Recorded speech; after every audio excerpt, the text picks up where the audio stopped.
Hola Alfredo, ¿cómo estamos? ¿Cómo estás, Ricardo? Bien. Bueno, decías que vamos a hablar de lo que puede esperarse dentro de, obviamente, lo relativo que son siempre las predicciones en economía, ¿no? Y comentaste el tema del presupuesto también. Esta semana va a haber, en realidad tenemos tres hechos y tres informaciones que son relevantes, de las cuales vamos a hablar para después proyectarnos un poquito hacia el futuro. ¿Cuáles son esas tres? Yo le voy a pedir al director, si es tan amable, que ponga una placa en la cual están las tres cuestiones que esta semana se van a conocer. Vos mencionabas el presupuesto, el proyecto de presupuesto que el viernes va a mandar el gobierno a las cámaras, que tendría una hipótesis de crecimiento del Producto Interno Bruto de 3,5 y una inflación del 15% ha trascendido, pero también puede ser que termine siendo del 12%, después vamos a decir por qué. La segunda cuestión es que vamos a conocer en un par de días el dato que surge de la encuesta permanente de hogares del segundo trimestre de 2017 sobre desempleo. El primer trimestre, recordad que lo vimos en un programa, estaba en 9,2, una tasa alta. Yo diría, es de esperar a futuro y que el dato que se va a conocer que esté por debajo de eso. Parecería razonable que así sea porque hay varios indicadores de que la economía se estaría recuperando. Y además, mientras nosotros estamos grabando este programa, que va a salir a las 22, ya se va a conocer cuánto es la inflación de agosto según INDEC. Ayer se conoció el dato que publica el Congreso. La inflación Congreso es un promedio que se comenzó a hacer cuando el anterior gobierno le iniciaba acciones judiciales incluso a quienes... Todesca, claro, Todesca, por ejemplo, por publicar datos de inflación. Entonces el Parlamento resolvió publicar una inflación que se la conoce como inflación Congreso. Ahora ya no tiene tanto sentido. La vamos a ver porque todavía no tenemos el dato de INDEC, que es lo que vamos a ver en la próxima placa, cómo ha evolucionado ese dato a lo largo, desde septiembre del año pasado, y vemos allí, digamos, este dato, el martes que viene vamos a ver el dato de INDEC, lo que muestra es que, como lo hemos dicho en otros programas, si bien la tasa de inflación ha mostrado una tendencia decreciente, es claro de que hay una cierta insuficiencia en la estrategia del gobierno, que es exclusivamente de naturaleza monetaria, para terminar de quebrar con el problema inflacionario, ¿no es cierto? Dio 1,5 la de Congreso y la INDEC se supone que va a estar también entre 1, 1,5, cosas por el estilo. 1,4. 1,3, 1,4. Bueno, eso lo que definitivamente va a quedar consolidado que el plan de metas de inflación del Banco Central no va a lograr su objetivo que tenía como techo 17%. Pero vamos a ir a la otra placa porque yo creo que después de las elecciones la cuestión fiscal va a ser una clave. ¿Y por qué digo va a ser una clave? Va a ser una clave porque hay sectores que lo critican al gobierno por no ser lo suficientemente duro en materia fiscal. El gobierno dice, bueno, tengo una estrategia gradual en lo fiscal, por eso es que además tomo deuda, y mientras tanto tengo una estrategia muy dura en materia monetaria, con la tasa de la política monetaria, que es la tasa del corredor de pase a 7 días del central, es una tasa muy alta. Las tasas de las LEVAC son una tasa muy alta. Entonces, vale la pena ver un poquito algún número de la cuestión fiscal. A ver. Fíjate vos, en la siguiente vamos a ver, eso es ingresos y gastos primarios de julio contra julio del año pasado. Esas dos líneas rojas, esas dos flechitas rojas que he puesto, es para mostrar que contra lo que dicen algunos que dicen el gobierno no hace ningún ajuste, y contra lo que dicen otros que dicen es un ajuste salvaje, en realidad es bastante moderado. Los ingresos totales han crecido de julio a julio 28%. Y el gasto primario, que es el gasto público antes de atender los servicios de la deuda, ha crecido un poquito menos del 23%. ¿Qué quiere decir? Que entonces ahí eso está significando que está reduciendo el déficit primario. Abajo, cuando uno mira el resultado primario, vemos que ha pasado de 24.000 millones a 22.000 millones. Es decir, que hay una suave corrección fiscal, que no será la que aspiran a algunos que quieren reducir drásticamente el gasto, pero allí hay alguna Ahora, ¿qué es lo que ha bajado el gasto? Es interesante ver esto, ¿no? Que está en la próxima información que presentamos. Si te fijas, allí están los gastos de julio, y fíjate que lo que ha bajado más drásticamente, siendo una magnitud significativa, las transferencias a provincia también bajaron, pero es una magnitud menor, pero es subsidios económicos. Ahí está el efecto de la corrección tarifaria que hace que el gobierno tenga que subsidiar menos desde ese punto de vista. Y las prestaciones sociales en realidad han aumentado. Claro. Entonces, inclusive si uno mira, en julio del año pasado, en realidad las prestaciones sociales eran menores a los otros gastos corrientes, era 84.000 millones contra 71.000 millones. Y esa relación se ha invertido como consecuencia que las prestaciones sociales han aumentado, tanto las jubilaciones, que han aumentado el monto total de jubilaciones y pensiones 48% de julio a julio, sino que también las asignaciones por hijo y otros programas, digamos, que tiene de naturaleza social. Vamos a ver en la siguiente qué es lo que pasó del lado de los ingresos. O sea, del lado de los gastos decimos, subieron los sociales, otros gastos corrientes bajaron.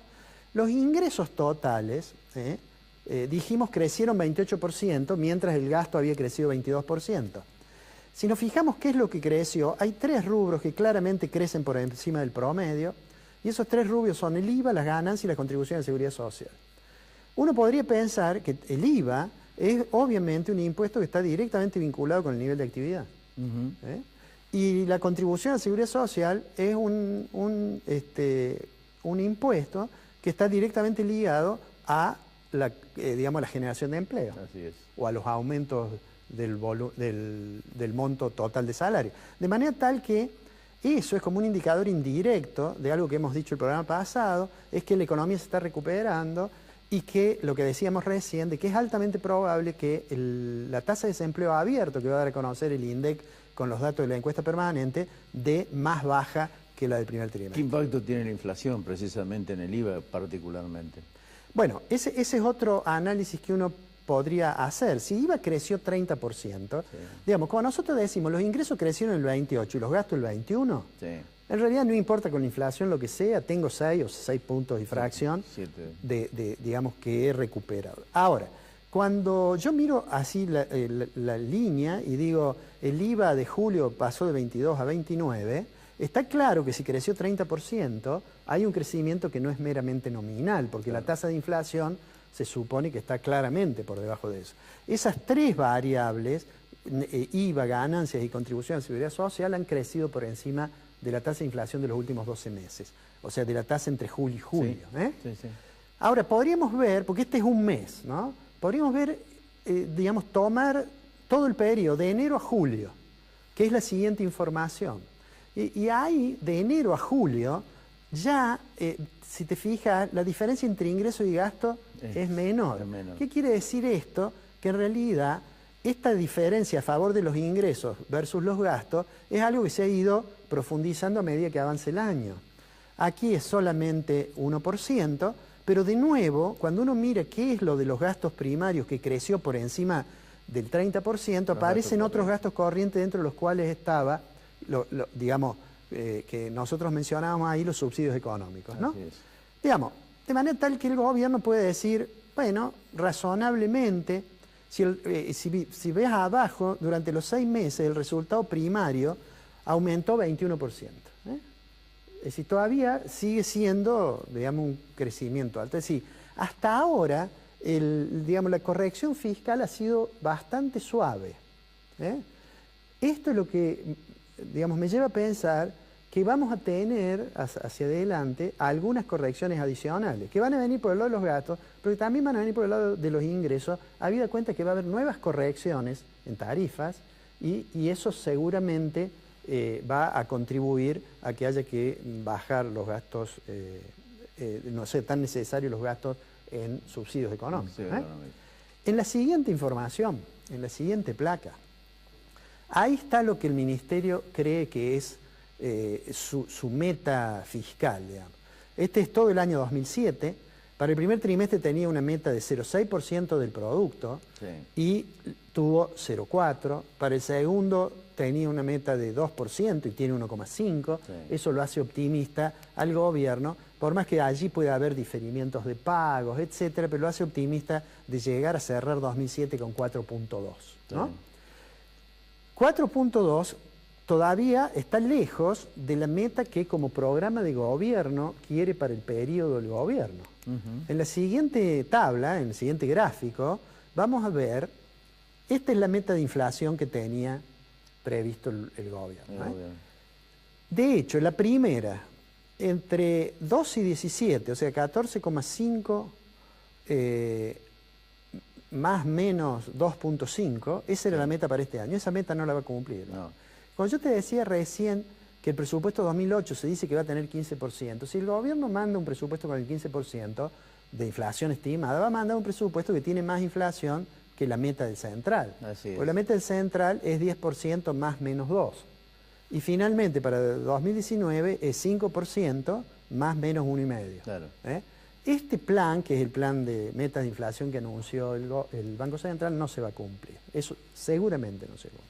Ahora, en materia de déficit, que es lo que yo digo que después del segundo semestre vamos a ver, esta que vamos a ver ahora es la meta que se ha fijado el gobierno.